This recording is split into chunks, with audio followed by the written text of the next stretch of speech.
जय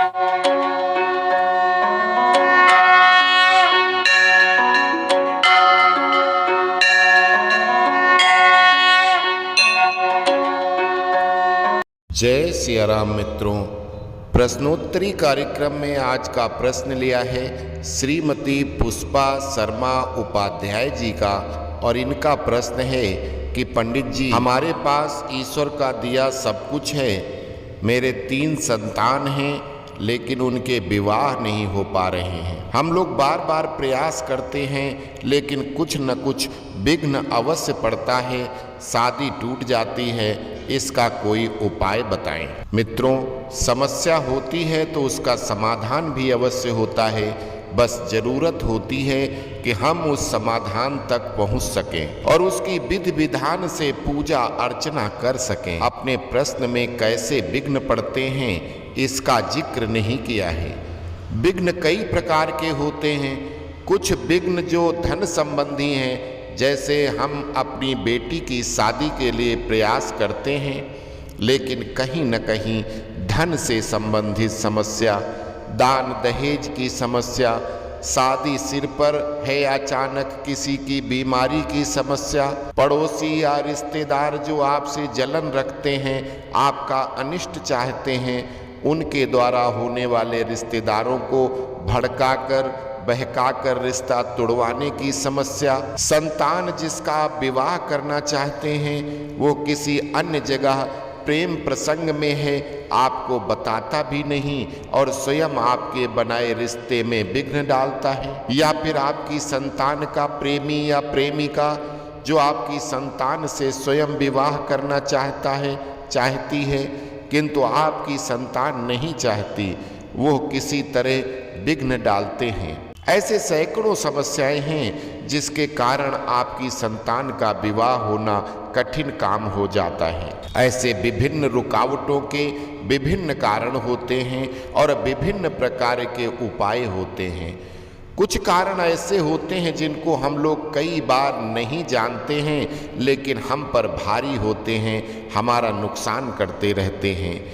इसमें अन्य कारण जैसे पितृ दोष, ग्रह दोष, वास्तु दोष, देव दोष इत्यादि। आज के वीडियो के माध्यम से मैं शास्त्र वर्णित कुछ उपाय बता रहा हूं जिनको अगर श्रद्धा विश्वास पूर्वक कोई करेगा तो उसकी संतान की विवाह बाधाएं अवश्य समाप्त हो जाएंगी। जिनके विवाह में धन बाधक बनता है तो आज के जमाने में सबसे ज्यादा कारण है, उनके लिए वर हो या कन्या, उनको बृहस्पतिवार के दिन भगवान विष्णु का व्रत रखना चाहिए। उस दिन पीले कपड़े, पीला बिना नमक वाला भोजन, दिन भर उपवास के बाद शाम को डिनर ही करते हैं।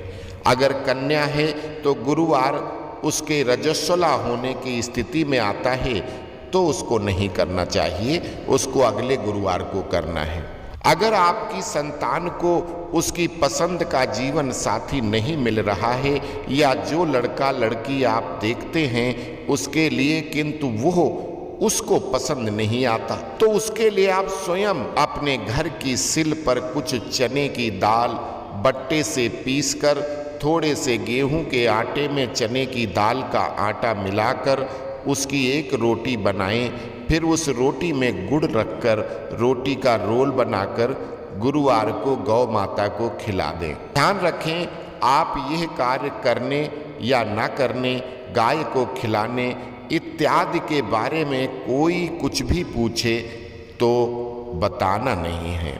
उसको कुछ न बताकर या अर्ध सत्य बताकर अर्थात अपनी मनोकामना कभी न बताएं। कम शब्दों में काम चलाएं।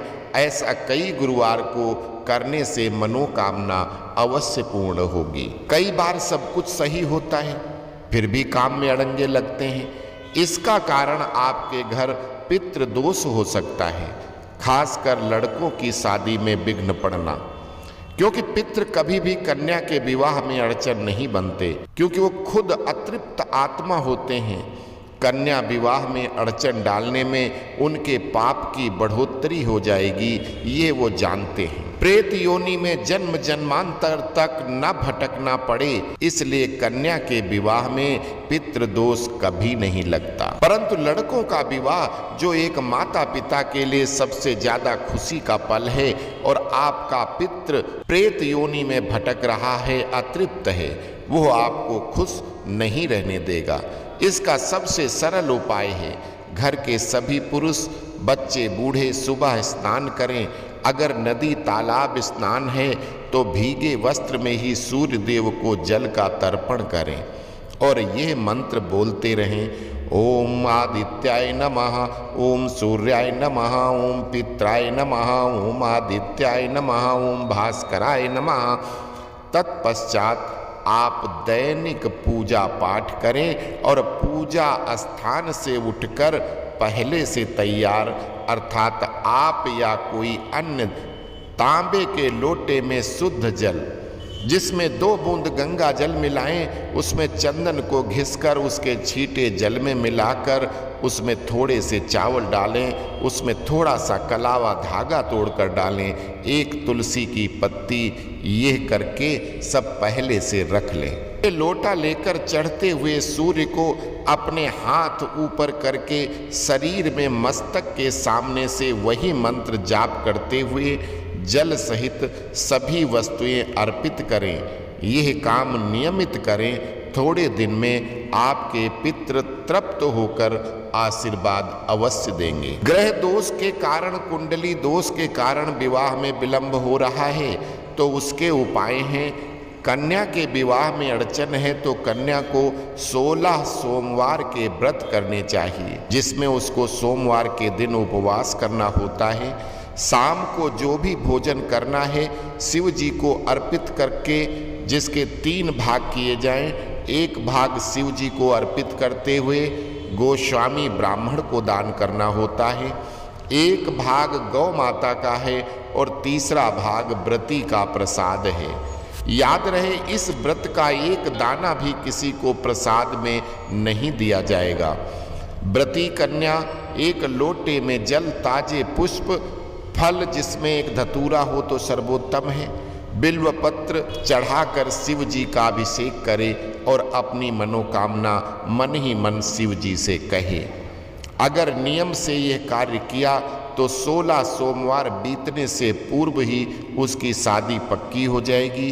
विवाह भी हो सकता है, लेकिन व्रती को 16 सोमवार पूरे करने ही हैं।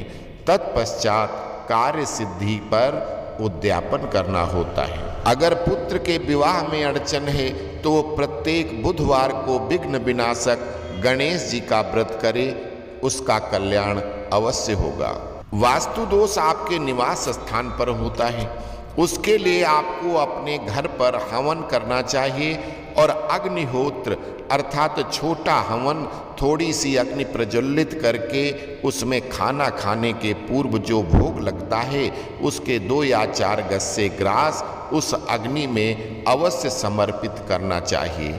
ईश्वर की कृपा हो गई तो सारे वास्तु दोष स्वाहा हो जाते हैं। शादी विवाह हो जाने के पूर्व अपने खास रिश्तेदारों को छोड़कर पड़ोसी या दूर के रिश्तेदारों से, कुटिल बुद्धि चुगलखोरों से, लोगों से छिपाना सदैव लाभप्रद होता है, क्योंकि कोई भी मनुष्य अपने दुख से दुखी नहीं होता, अपितु दूसरों के सुख से उसको ज़्यादा दुख होता है, उसको जलन होती है और वो आपके बने बनाए काम बिगाड़ने का यत्न करता है।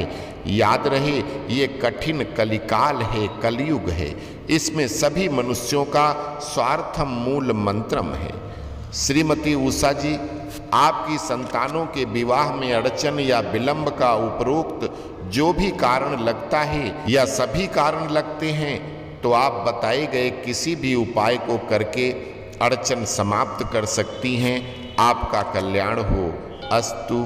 जय सिया राम।